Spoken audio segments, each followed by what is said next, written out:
কি এবার পাহাড়, সমুদ্র না জঙ্গল, ঘোরার মজা দ্বিগুণ হবে যদি থাকে মুখরোচক, আপনাদের সব সময় সফরসঙ্গী।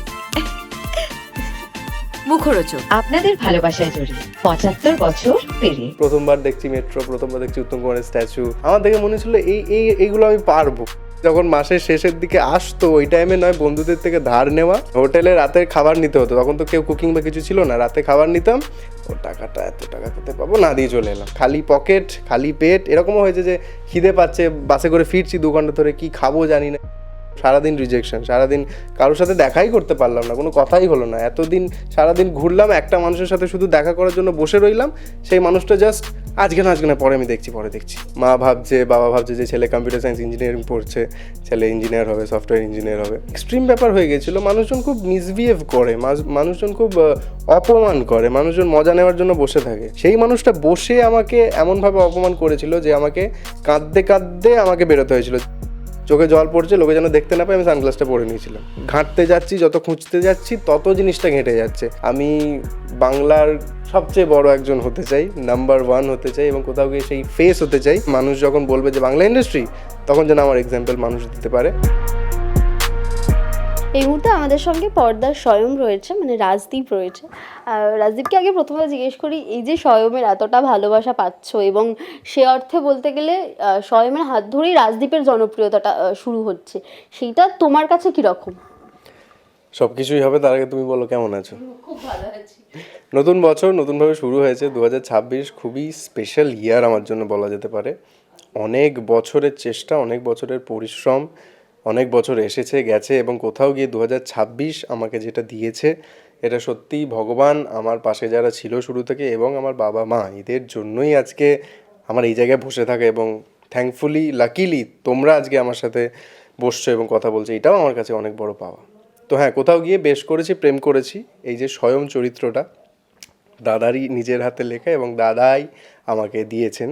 এবং দাদা যেটা ভেবেছেন সেটা হচ্ছে যে স্বয়ং যে চরিত্রটা ছিল তার একটাই ডিমান্ড ছিল যে কোথাও গিয়ে মুখের মধ্যে একটা ইনোসেন্স, একটা পিওরিটি থাকতে হবে, একটা মিষ্টি ছেলে হতে হবে, যে যাকে দেখে মানুষ যেন কোথাও গিয়ে ইমোশনালি কানেক্ট হতে পারে। সেটা গিয়ে হয়তো কোথাও দাদা খুঁজে পেয়েছে আমার মধ্যে। যে হ্যাঁ, সত্যি আমার এখনও মনে আছে যখন প্রথম দাদার সাথে মিট হয় এবং সবার সাথে প্রোডাকশনের অফিসে দেখা হয়, তখন বলেছিল ভালো ছেলে, মিষ্টি ছেলে, স্বয়মের চরিত্র ওকে দিয়ে দাও। তখন আমি ভেবেছিলাম কী স্বয়মের চরিত্র, কী ব্যাপার বুঝতে পারছি না। তখন জানতে পারি যে হ্যাঁ, এটা মেন লিড, এটা হিরোর চরিত্র। তো সেইভাবেই জার্নি স্টার্ট হয়। প্রথম তো খুবই আমি নার্ভাস ছিলাম, টেনশনে ছিলাম যে কী হবে, কোন জায়গায় দাঁড়াবে, এবং কোথাও গিয়ে প্রথম একটা মেন লিড পাওয়া, একটা back of the mind pressure থাকে। তো এটা একটা বিরাট বড় জার্নি ছিল, চ্যালেঞ্জ ছিল, এবং সেটা কোথাও গিয়ে আমি হারাতে দিইনি। যে দিনের শেষে এত পরিশ্রম, এত চেষ্টা, এত ক্লান্তি, কোথাও গিয়ে এরকম মনে হয়নি যে না আর পারছি না, আর পারবো কিনা, কোনো দিন মনে হয়নি। শুরু থেকে এখনও চলছে, এবং ইন ফিউচার আরও পরিশ্রম করতে চাই। এবং মানুষের কথা অনুযায়ী, এবং তোমরাও দেখছো, মানুষ স্বয়মের চরিত্রটাকে সত্যিই খুব ভালোবাসছে। এটা আমার কাছে গিয়ে একটা অনেক বড় পাওয়া, যে আমি শুধুমাত্র আমার কাজের মাধ্যমেই মানুষের সামনে আসতে চাই, এবং কাজের মাধ্যমেই আমি প্রমাণ করতে চাই, সেটা মানুষ যাই বলুক, as an actor, as a figure, as a public, as a human being আমি কেমন। মানুষ যদি বলে যে হ্যাঁ কাজটা ভালো করছে, আমার এটুকুই চাই দিনের শেষে, আর কিছু চাই না। সেটা পাচ্ছি কোথাও গিয়ে লাকিলি। আচ্ছা, রাজদীপের জার্নিটা শুরু হয় কিভাবে? অভিনয় করব এবং তুমি ভালো গান গাও, তো দুটোই রয়েছে তোমার, তো সেক্ষেত্রে কিভাবে শুরু করলে অভিনয় জার্নিটা? আমার ছোটো থেকেই ইচ্ছে ছিল, আমার যদি মনে পড়ে যে ছোটোবেলায় আমি যখন টিভিতে দেখতাম শাহরুখ খানকে গুমসুদা গানে নাচতে, ঋত্বিক রোশনকে যখন কাহো না প্যারের গানে এইসব করতে, আমার দেখে মনে ছিল এইগুলো আমি পারবো, এইগুলো আমার মানে খুব ইচ্ছে হচ্ছে, মানে আমি এই জায়গাতেই যেতে চাই।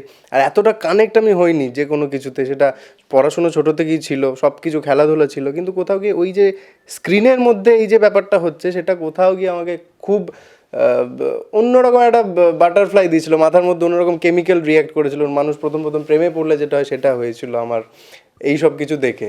দেন কাট্টু পড়াশুনো চলতে থাকে। আমার যেহেতু বাড়ি হরিপাল জাঙ্গিপাড়া, সেখানেই আমার সব কিছু ক্লাস 10, 12 সায়েন্স নিয়ে সব কিছু। বাট কোনো দিন সেই সুযোগটা ছিল না যে আমি কলকাতায় আসব, এবং কলকাতায় এসে আমি অ্যাটলিস্ট স্ট্রাগল করব, চেষ্টা করব।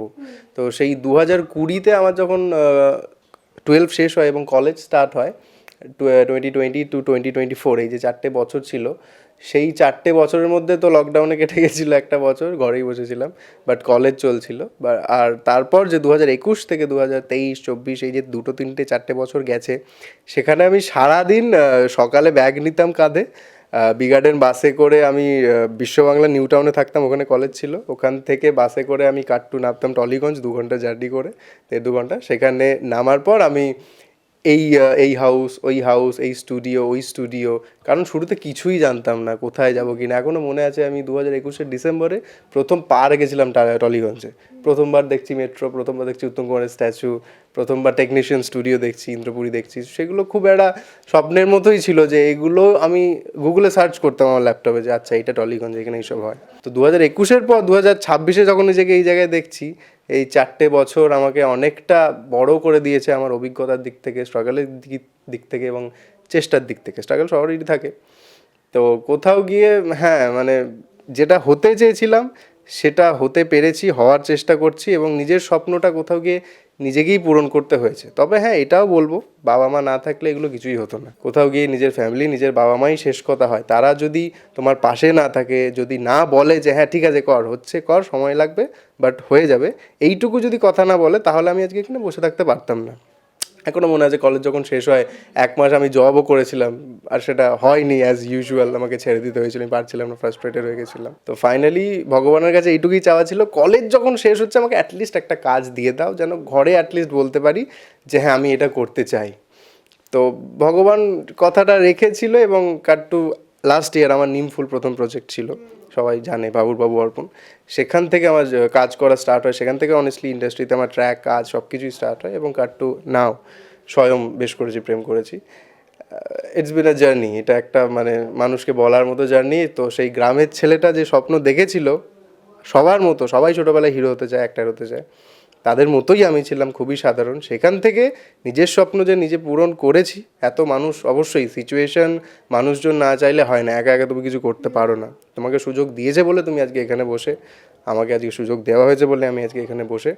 তো এই সব মানুষের কাছে আমি সারা জীবন কৃতজ্ঞ থাকবো। দাদার কাছে, ব্লুজের কাছে, আমাকে প্রথমবার যে হিরো বানিয়েছে, সকল হিরো অ্যাক্টর বানিয়েছে, এই মানুষগুলোর কাছে, দাদার কাছে আমি সারা জীবনের জন্য কৃতজ্ঞ থাকবো যে হ্যাঁ আজকে এই মানুষটা আমাকে এই জায়গাটা দিয়েছে যখন আমি কিছু ছিলাম না, ফ্রম নো হোয়ার আমাকে আজকে এই জায়গায় বসিয়েছে। বিশ্বাসের জায়গা এটা এরকম নয় যে আমি বিরাট কিছু অ্যাক্টর বলে আমাকে বসিয়ে দিয়েছে এই জায়গায়। তো এই বিশ্বাস আমি সারা জীবন রাখতে চাই, এবং নিজের পরিশ্রম দিয়েই আমি যতটুকু প্রমাণ দিতে পারি যে আমিও পারি, আমিও চেষ্টা করতে পারি। কিন্তু এই যে 2 ঘন্টা জার্নি করে টলিপাড়ায় আসা বা প্রত্যেকটা স্টুডিওতে যাওয়া, এই জার্নিটা তো সহজ ছিল না, নিশ্চয়ই প্রচুর রিজেকশন এসছে, এবং এই যে 4 বছর এই যে সারভাইভ করে যাওয়া, সেটা কিভাবে করেছিলে? সারভাইভ বলতে দেখো, আমার এখনও মনে আছে যখন আমার কলেজ স্টার্ট হয় তখন আমাকে ঘর থেকে 10,000 টাকা দেওয়া হতো, কারণ যেটা হয় থাকতে হবে, মাসের খরচা। তো কলকাতায় স্পেশালি নিউ টাউন সাইডে থাকাটা খুবই এক্সপেন্সিভ হয়, রেন্ট, খাওয়া দাওয়াতেই তোমার 10,000 টাকা 15 দিন হতে না হতেই শেষ হয়ে যায় মাসের হাফে। তো আমার এখনও মনে আছে যখন মাসের শেষের দিকে আসতো, ওই টাইমে নয় বন্ধুদের থেকে ধার নেওয়া, বা কিছু হোটেলে, আমার এটা বলতেও খারাপ লাগছে, মানে হোটেলে রাতের খাবার নিতে হতো, তখন তো কেউ কুকিং বা কিছু ছিল না, রাতে খাবার নিতাম, ও টাকাটা এত টাকা কোথায় পাবো, না দিয়ে চলে এলাম, এরকম মানে আমাকে করতে হয়েছে বাধ্য হয়ে। আর আমি বলেওছিলাম যে না এই আমি মানে চাই না করতে, বাট পরে আমি আবার এসে ওদেরকেই বলতাম যে এই টাকাটা তোমরা পেতে পারো, কিসের টাকা, যে আমি সেদিন দিইনি, ছিল না, তো ধরে নাও 150-200 টাকা হচ্ছে, সেটা দিতে পারলাম না, পরে ওটা অ্যাড অন করে আমি টাকা পেলাম, 600 টাকা একসাথে দিয়ে দিলাম ওদেরকে। তো ওরা জানতেও পারতো না, কারণ টাকা না দিয়ে চলে আসতাম, আমি বলতেও পারতাম না। তো এই জিনিসগুলো হয়েছে, এই দিনগুলো দেখেছি, টাকা পয়সা না থাকা কেমন হয়, এইগুলো আমাকে অনেক কিছু শিখিয়েছে, যে খালি পকেট, খালি পেট। এরকমও হয়েছে যে খিদে পাচ্ছে, বাসে করে ফিরছি 2 ঘন্টা ধরে, কি খাবো জানি না, কিন্তু সারাদিন কেটে গেছে, কোনো রিজন নেই হ্যাপি হওয়ার, কারণ সারাদিন রিজেকশন, সারাদিন কারোর সাথে দেখাই করতে পারলাম না, কোনো কথাই হলো না। এতদিন সারাদিন ঘুরলাম, একটা মানুষের সাথে শুধু দেখা করার জন্য বসে রইলাম, সেই মানুষটা জাস্ট আজকে না পরে আমি দেখছি, পরে দেখছি বলে চলে গেল। তো আমাকে আবার ওই পিঠে ব্যাগ নিয়ে সারাদিন বসে থাকার পর আবার আমাকে বাসে করে 2 ঘন্টা ফিরতে হলো, এবং ওই খাবারের জায়গায় দেখছি যে মাসের শেষে টাকা নেই। তো এইভাবে 1, 2, 3টে বছর কাটিয়েছি। আর আমি যে ফ্যামিলি থেকে বিলং করি সেখানে এগুলো ফেস করতে হয় না, আমি সিঙ্গেল চাইল্ড, তো আমি খুব ভালোভাবে বড় হয়েছি। সেখানে দাঁড়িয়ে প্রথম কলকাতা আসা এবং একা একা সারভাইভ করা, যেটা তুমি বললেও, এই সারভাইভ করাটা আমাকে অনেক কিছু শিখিয়ে দিয়েছে, যে আর যাই হোক আমি আর কোথাও আটকাবো না, মানে যাই সিচুয়েশন হোক আমি ঠিক সেখান থেকে টুকটাক টুকটাক করে বেরিয়ে আসবো। আর থ্যাঙ্কফুলি ভগবানের আশীর্বাদে, মানুষের আশীর্বাদে এখন অনেক ভালো আছি, ফাইন্যান্সিয়ালি বলি বা কাজের দিক থেকে বলি। পরিবারকে কখনো জানতে দাওনি বোধ হয় যে এই জার্নিটাও চলছে তোমার? হ্যাঁ, মানে আমার এখনও মনে আছে যখন বললাম ও প্রথম টলিগঞ্জ আসি, প্রথম 6 মাস 10 মাস তো ঘরে জানতোই না যে আমি চেষ্টা করছি। ঘরে মা ভাবছে, বাবা ভাবছে যে ছেলে কম্পিউটার সায়েন্স ইঞ্জিনিয়ারিং পড়ছে, ছেলে ইঞ্জিনিয়ার হবে, সফটওয়্যার ইঞ্জিনিয়ার হবে। তো তখন হঠাৎ করে আমি তখন জুনিয়র আর্টিস্ট করছি, বয় 1 বয় 2 করছি সিরিয়ালে। তো জি বাংলাতেই, যেটা আমার এখন বেশ করেছি, প্রেম করেছি, ওই জি বাংলাতেই আমার প্রথম একটা ট্র্যাক যায় জুনিয়র আর্টিস্ট বা বয় 1 বয় 2, সেখানে আমার মুখটা দেখা যায়। তো আমার যে ম্যাথ টিচার ছিল, অঙ্কের মাস্টার, সে মাকে ফোন করে বলে আমি রাজকে দেখলাম, রাজ কি সিরিয়াল করছে। তো মা তখন বলে হ্যাঁ সিরিয়াল করছে মানে কী হলো, কী ব্যাপার। তখন মা জিজ্ঞেস করে এবং মাকে বলি যে হ্যাঁ আমি সত্যি এটা করতে চাইছিলাম, 10 মাস ধরে চেষ্টা করছিলাম। তখন বলতে যাচ্ছি, তখনই মা বললো 1 মিনিট, তুই সব কিছু মানছি, এই হলো ওই হলো, বাট এই যে জায়গাটায় তুই গেছিস, এই যে জি বাংলা তোর মুখটা দেখা যাচ্ছে, এটা তুই এমনি এমনি পাসনি, এটার জন্য তোকে অবশ্যই অনেক পরিশ্রম করতে হয়েছে। কারণ আমি জানি তুই কোথায় থাকিস, কী করিস, সেখান থেকে কোথায় কী কাজ হয়, এটাই সহজ ছিল না। এইটা আমার মাইন্ড ব্লো করে দিয়েছিল, যে মাকে তুমি কিছুই বললাম না, মা অটোমেটিক নিজেই বলে দিল, বুঝিয়ে দিল যে হ্যাঁ এটা একদিনে তুই পাসনি, একদিনে হয়নি। তো এইভাবে বাবা মারা জানতে পারে, তাদেরকেও বলি, তারা কোথাও গিয়ে হ্যাপি হয়। বাট যেটা হয় সময়ের সাথে, আমাদের তো কাজের ট্র্যাক থাকে না, আমাদের সবসময় কাজ ছিল না এই টাইমে, যেটা বললাম টাকা পয়সা, তো ওরাও কোথাও গিয়ে চাইতো যেন আমি একটা ফাইন্যান্সিয়াল স্টেবিলিটির জব করি বা কিছু একটা করি। কারণ আমার বাবা যেহেতু ওয়েস্ট বেঙ্গল পুলিশে আছে, তো বাবা তো একদমই এগেনস্টে, এখনও তাই, সব কিছু বলে, এখনও বলে যে গভর্নমেন্টের চাকরি একটু চেষ্টা কর, এই কর, করবো করবো করবো, এইভাবেই চলছে ব্যাপারটা। কিন্তু আমার কোথাও গিয়ে এইটুকুই বলার যে বাবাকে এখন মানুষেরা ফোন করে বলে, মাকে এখন মানুষেরা ফোন করে বলে যে আপনার ছেলে তো হিরো হয়ে গেছে, আপনার ছেলেকে এখন আমাদের পাড়ার লোক ঘরে বসে বসে দেখছে।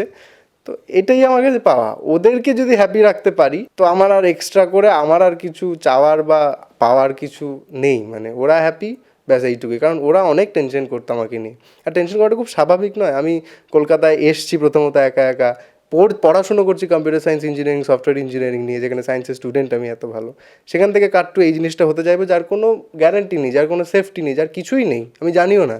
আমার রিস্ক 100% বলতে পারো।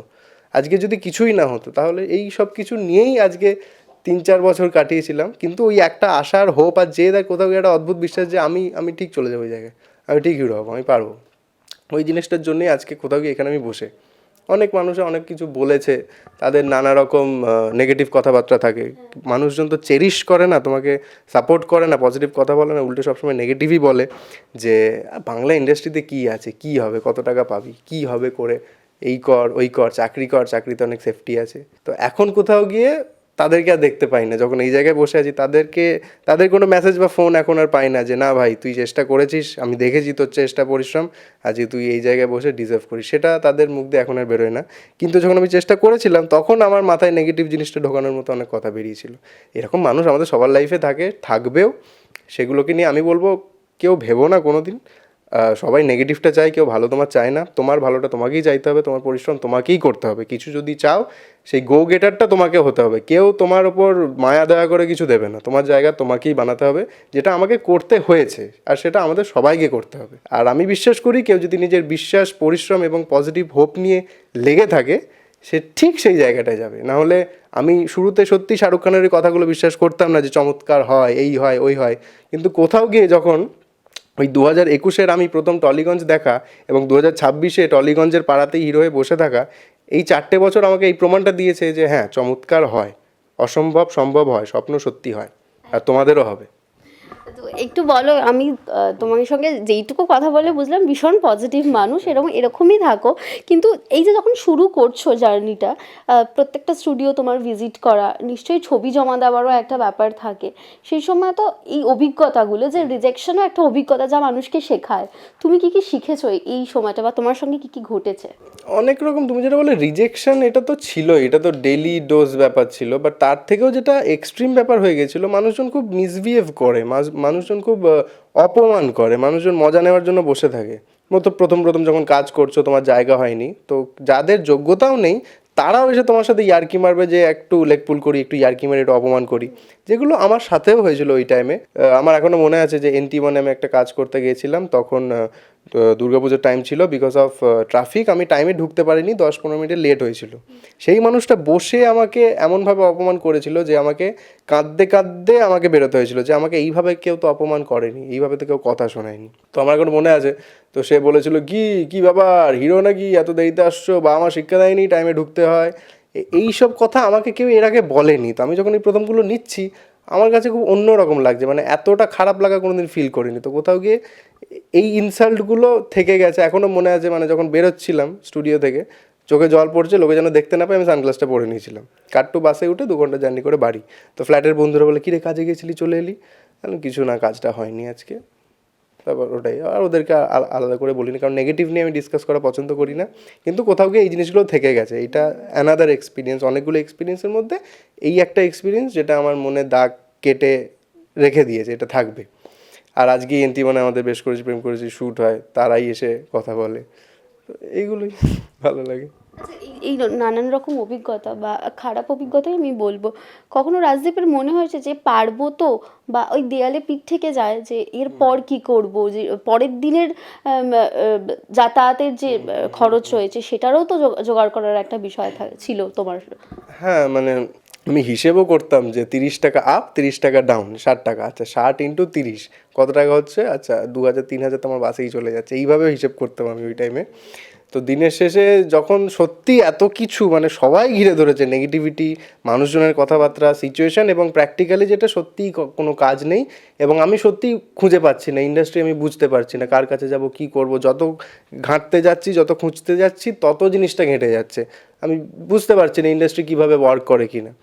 তো এই যে 1.5-2-3 বছরটা কেটেছিল আমার জন্য খুবই নেগেটিভই কেটেছিল, যে আমি মানে সত্যি ডিল করতে পারতাম না। আর সব থেকে ইম্পর্টেন্ট যেটা, আমি এগুলো কারোর সাথে শেয়ার করতে পারতাম না, কারণ ওই টাইমে বাবা মা জানতো না, আমি বাবা মাকে এক্সট্রা প্রেশার তো দিতেই চাইনি এসব নিয়ে। বন্ধুদেরকে হয়তো একটু আধটু বলতাম, বা তাও বলতাম না। তো এই একা একা ডিল করতে করতে আমি কোথাও গিয়ে এইটুকু বুঝেছি যে নিজের একটা ইন্ডিভিজুয়ালিটি ক্রিয়েট হয়, তুমি যদি একা একা নিজের ভালো দিন, খারাপ দিন, স্ট্রাগলিং দিনগুলো যদি নিজে একা একা দেখো, হ্যাঁ কেউ থাকলে অবশ্যই ভালো, মানুষের থাকাটা উচিত। আমি অতটা লাগিয়েছিলাম না যে কেউ থাকবে যার সাথে আমি শেয়ার করতে পারবো, কিন্তু এটাকেও আমি আমার উইক পয়েন্ট বা নেগেটিভ হিসেবে দেখি না। আমার এই একা একা সব কিছু সহ্য করা, ভালো এবং খারাপ, আমাকে কোথাও গিয়ে একটা স্ট্রং মানুষও বানিয়েছে, এবং তুমি যেটা বললে একটা পজিটিভ মানুষ বানিয়েছে। এত কিছুর পর যখন আমি আমার পজিটিভিটি হারাইনি, তো এরপরেও আমি আরও যতই খারাপ দেখি না কেন, আমি আমার পজিটিভিটি কোনো দিন হারাবো না। আমি বিশ্বাস করি আমার পজিটিভিটি এবং আমার এই মানসিকতার জন্য এখানে আমি আজকে বসে নাই। আমার এই দেখতে ভালো, ওই দেখতে ভালো, এই পারে ওই পারে, এইসবের জন্য নয়, এগুলো থাকবে, এগুলো সময়ের সাথে ঘষামাজা করলে বেটারও হবে। মানসিকতাটা সমান থাকলে সেটা মানুষকে এগিয়ে নিয়ে যাবে। ছোটবেলাটা কেমন কেটেছে? কলকাতা শহর থেকে অনেকটা দূরে তোমার ছোটবেলায়। ছোটোবেলাটা খুবই, মানে তখন আমার বাবা যেহেতু সার্ভিস ওয়েস্ট বেঙ্গল পুলিশে ছিল, ছোটো থেকেই ঘুরতে হতো, অনেক গোটা ওয়েস্ট বেঙ্গলই প্রায় ঘোরা হয়ে গেছে। তো মা ডিসাইড করে যে ছেলের তো পড়াশোনা হবে না এইভাবে ঘুরতে থাকলে, তখন আমরা ফিক্স করি ওই জায়গায়, এবং বাবার সার্ভিস চলতে থাকে, বাবা এখনও বাইরে থাকে। তো মা আর আমি দুজনে মিলেই একসাথে, আর মা প্রচণ্ড স্ট্রাগল করেছে। এই যে তুমি বলছো আমি স্ট্রাগল করেছি, আমার মায়ের স্ট্রাগল আমার থেকে 10-100-1000 গুণ বেশি। মায়ের ছোটো বয়সে বিয়ে হয়ে যাওয়া, আমি হয়ে যাওয়া, তারপর বাবা যেহেতু সার্ভিস, বাবা ঘর থেকে বেরিয়ে পড়লে, এবং মা সব কিছু একা হাতে করতে, এখনও মনে আছে। মানে মা আমাকে গল্পও করে এখনও, যে তখন কাজের লোক রাখার সময় ছিল না, মা নিজে তখন ঘরে সব কিছু কাজ করছে, বাবা তখন সার্ভিসে, বাবার তখন খুব একটা ভালো পজিশনও হয়নি সেই টাইমে, আমি যখন বাচ্চা। তো এই জায়গা থেকে মা যখন নিজের সংসার, নিজের ফ্যামিলিকে এই জায়গায় আনতে পেরেছে, আমার মনে হয় তাদেরই জিন্স আমি পেয়েছি, যার জন্য আমি এত, যেটা তুমি বললে স্ট্রাগল, এই সব কিছুর পরেও মানুষ পজিটিভ থেকেছে, স্ট্রং থেকেছি। তো এটা ওদের জন্য পাওয়া, মায়ের জন্য পাওয়া, বাবার জন্য পাওয়া। বাবা নিজের পায়ে দাঁড়িয়েছে, নিজের যোগ্যতায় আজকে সব কিছু। মা নিজের পায়ে দাঁড়িয়েছে, নিজের যোগ্যতায় আজকে সংসারটাকে দাঁড় করিয়েছে, বাবাকে, আমাকে, পুরো ফ্যামিলিকে একসাথে রেখেছে। এবং আমিও কোথাও গিয়ে নিজের ক্যারিয়ার শুরু করতে পেরেছি ওদের মানসিকতা এবং ওদের জিন্স পেয়ে। তো এইটা নিয়ে এগোতে চাই, এবং আমি একটা অনেক সুন্দর ফিউচার আমার ফ্যামিলি, আমার বাবা এবং মাকে দিতে চাই, যেন কোথাও গিয়ে আমরা খুব ভালোভাবে সুখে এবং সেই স্বপ্নটা নিয়ে থাকতে পারি, যে স্বপ্নটা আমরা ছোটোবেলায় ভেবেছিলাম, যে হ্যাঁ ছেলে হিরো হতে চায়, বাবা হ্যাঁ একসঙ্গে থাকতে চাই। তো কোথাও গিয়ে এই যে নিজেদের জায়গা নিজে তৈরি করা, কিছু নেই সেখান থেকে সেটাকে অর্জন করা, একটা তার আলাদা মজা আছে। সব কিছু পেয়ে গেলে সেটার মজা থাকে না। তো হ্যাঁ, ওদের জন্য আজকে আমি এই জায়গায়, এই মানসিকতাটা ওদের জন্য। একটু বলো যে এই যে এখন এখন একা থাকো কলকাতায়, না মা রয়েছে সঙ্গে? না, মাকে এখন এনে উঠতে পারিনি। মা আপ ডাউন করে, আসা যাওয়া করে মাঝে মাঝে। ফ্ল্যাট রেন্টে থাকি, সামনেই থাকি। তো আপাতত ফ্ল্যাট রেন্টে আছি, নিজের মতো করে চেষ্টা করি। রান্না যেমন কিছুই পারি না আমি, এখনও অনলাইন অর্ডার আর এদিক ওদিক ব্যালেন্স করেই চলছে। তো ওইটুকু চলে। আর এখানেই যতটা আছি কাজেই থাকি, মানে দিনের শেষে শুধু বাড়িতে ফ্ল্যাটে গিয়ে ঘুমিয়ে পড়ি, আবার সারাদিন কাজেই থাকি। আর সেটা দিয়ে অনেক ভালো আছি। তো এক্সট্রা আলাদা কিছু এখন দরকার নেই। অফ ডেতে তোমাকে যেটা বললাম, ঘুমিয়ে আর অনলাইন অর্ডার করে খেয়েই চলে যায়। বাট এখন হ্যাপি, এখন মায়ের সাথে কথা বলি, মা আসা যাওয়া করে অফ ডেতে। আর একটা ইচ্ছে আছে, যদি সুন্দর নিজের ঘর হয় বা কিছু হয়, যেন অ্যাটলিস্ট মাকে এনে রাখতে পারি। কারণ মা ঘরে একা থাকে, বাবা বাবার মতো আলাদা সার্ভিসে আছে, আমি এখন একা পুরো কাজে ইনভলভ হয়ে গেছি। তো তিনটে মানুষ খুব আলাদা, তিন দিকে রয়ে গেছে, একসাথে যেন একটা টাইম পর আমরা থাকতে পারি। তো রাজদীপ, যেটা বলার যে এই যে এটা চাওয়া এবং পাওয়া যে মাকে নিয়ে একসঙ্গে থাকে, এবং এই যে ইন্ডাস্ট্রির জার্নি সবে শুরু হওয়া তোমার ক্ষেত্রে, এবং একটা লং জার্নি রয়েছে, তো সেটার জন্য তো নিজেকে মোটিভেট করা বা গ্রুম করা, টিকে থাকার যে লড়াইটা, সারভাইভ করা এবং টিকে থাকা, এটাই বোধহয় শেষ কথা। আমরা যত যাই বলি একে সুন্দর দেখতে, এর এটা ভালো, ওর ওটা ভালো, তুমি কাউকে না কাউকে তোমার থেকে বেটার পেয়েই যাবে। নয় দেখতে ভালো, নয় স্কিন ভালো, চুল ভালো, বডি ভালো, অ্যাক্টিং ভালো, ডান্স ভালো, সিঙ্গিং ভালো, পেয়েই যাবে কাউকে না কাউকে। কিন্তু দিনের শেষে যদি তুমি চাও মানুষের মনে থাকতে, তার জন্য আমার বোধহয় যেটা মনে হয়, ভুলও হতে পারি, তোমার মানসিকতা, তোমার ইন্ডিভিজুয়ালিটি, তোমার আইডেন্টিটি, তুমি কীভাবে ভাবছো, কীভাবে দেখছো এবং কীভাবে পরিশ্রম করছো, চেষ্টা যেটা, সেটা কতটা করছো, সেটাতেই বোধহয় মানুষ তোমার সঙ্গে থাকে। আর আমি যতদূর আমার কথা বলতে পারি, আমার ইচ্ছা, আমি বাংলার সবচেয়ে বড় একজন হতে চাই, নাম্বার 1 হতে চাই, এবং কোথাও গিয়ে সেই ফেস হতে চাই, যেন কোথাও গিয়ে মানুষ যখন বলবে যে বাংলা ইন্ডাস্ট্রি, তখন যেন আমার এক্সাম্পল মানুষ দিতে পারে। অনেক বড় কথা বলে ফেললাম, যোগ্যতার বাইরে, ছোটো মুখে বড় কথা, কিন্তু আমি যেটা মন থেকে ভেবে এসেছি ছোটো থেকে, যখন আমি কিছু ছিলাম না তখন এই স্বপ্নটাই ছিল। আজকে যখন কাজ করছি এই স্বপ্নটাই আছে। ভবিষ্যতেও যখন আরও বড় কাজ করব তখন এই স্বপ্নটাই থাকবে, যেন আমি কোথাও গিয়ে সেই জায়গায় যেতে পারি, যে জায়গায় মানুষ সত্যি যাওয়াটা খুব কঠিন হয়। বলে না, একটা কথা আছে না, ওই মানুষটা ধারে কাছে আর যাওয়া যাবে না। আমি সেই ধারে কাছে যাওয়া যাবে না ওই মানুষটা হতে চাই। দেখি না কেমন লাগে। এমনি তো সব কিছু একা একাই করেছি, অসুবিধা নেই, হয়ে যাবে, আরও করবো। Thank you.